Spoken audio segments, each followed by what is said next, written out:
Alright guys, so today we are at the Christian BORG Castle located at OSU. And who do you have it today? My name is Christine. Christine? Yeah. Okay, so Christine is going to take us around. So you guys stay tuned here.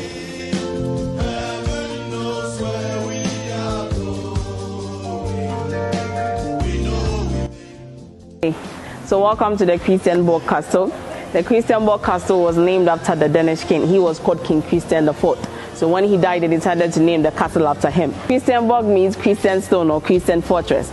So the Danish people bought this land in the year 1659 from the then chief of the land. He was called Chief Okankwe. They bought it for 3,200 good florins. But when they bought the land, the Portuguese and the Swedish were already here. And they had a wooden structure over here which wasn't permanent. And they were practicing what we call the silent trade. The silent trade was a barter system where there was no communication.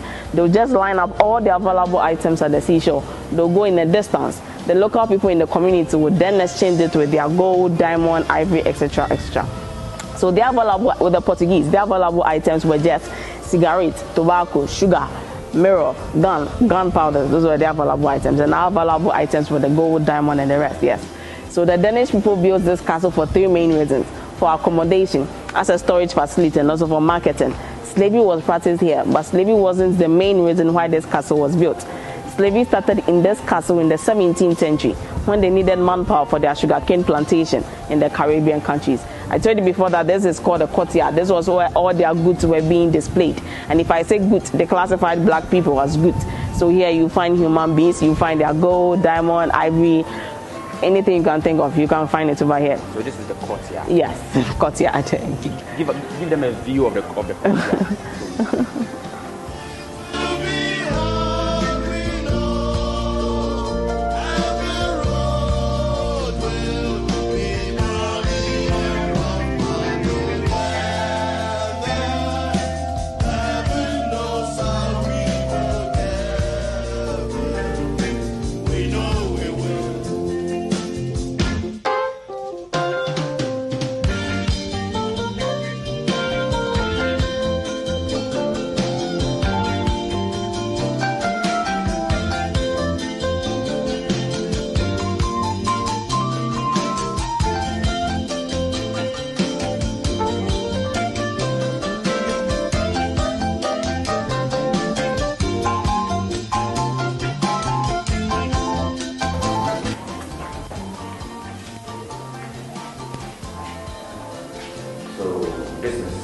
The female slave dungeon.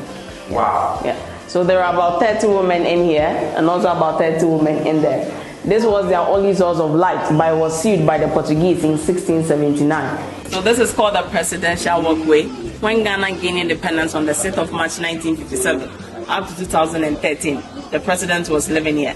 And when the president was living here, the middle part of the staircase served as a red carpet for only higher dignitaries, like the president, royalties. They were the only ones to use the middle part of the staircase. And then the commoners who used the other side. So in the year 2007, this 50 cedis was the highest currency here in Ghana. And in Ghana here, the government has a tradition where whenever they are issuing the highest currency, they always make sure to put the seat of government where the president is living on the money. So if you look on the 50 cedis note, you're going to see the presidential walkway on it. And also this part of the castle, the one which was built by the British in 1921, also on it. So if you look on the highest currency right now, which is the 200 cedis note, you're also going to see the Jubilee House also issued on it. Yes. There you go. So that's the way to the door of no return. They made it in a spiral form so that they could count their slaves very well as they descend to board the ship. So we are going now. It was called the door of no return because as soon as the slaves passed through this door, their names were being changed to fit wherever they were going. And before Ghana, we used to use our local names, the Ama, the Pia, and the rest. So when they were sending you to the Caribbean countries, they change your name, they give you an English name that will fit wherever they are sending you. So most of the time, the ship doesn't come close to the shore. It docks between 2 meters in the sea. So they use the small canoes to send the slaves to the ship. And as they were going, because they were in chains and shackles connected to each other, most of the slaves didn't want to go to another country and still be slaves. So as they were going, they just jump inside the water. And because they were connected to each other, if one person decides to fall in, the rest will also follow. So Ghana is the first West African country that became part of the Emancipation Day. That's more like freedom from slavery. And during that time, 2 slave body remains were brought back home Lady Crystal from Jamaica, and some more cousins from the USA. Their remains were brought back home through the door of no return at Cape Coast Castle and now buried at Asin Mansour's Navy Park.